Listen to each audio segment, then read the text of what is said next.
নমস্কার বন্ধুরা, আজকে দেখব আপনার মাথায় যিনি 24x7 আছেন, তিনি ঠিক এই মুহূর্তে জাস্ট নাও উনি কি ভাবছেন আপনার ব্যাপারে, বা আপনাদের রিলেশনশিপ নিয়ে একটু দেখে নেব।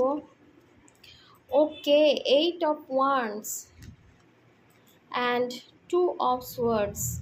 দেখুন, আমি দেখছি আপনাদের মধ্যে ব্লক সিচুয়েশন চলছে, হয়তো উনি আপনাকে ব্লক করেছেন বা আপনি ব্লক করেছেন।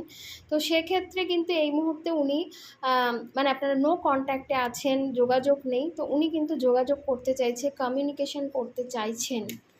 ওকে, ডেফিনেটলি এতদিন আপনাদের 8 of Swords তো একটা স্টাক এনার্জি, একদম ঝুলে ছিল, ঠিক আছে, সিচুয়েশনে কোনো মুভমেন্ট ছিল না, শুধু নেগেটিভ চিন্তা ভাবনা মাথার মধ্যে ঘুরছিল, পজিটিভ কিছুই আসছিল না। বাট সেই জায়গা থেকে আমি দেখছি এই মুহূর্তে উনি কিন্তু পজিটিভ চিন্তাভাবনা করছেন, কমিউনিকেট করার কথা ভাবছেন।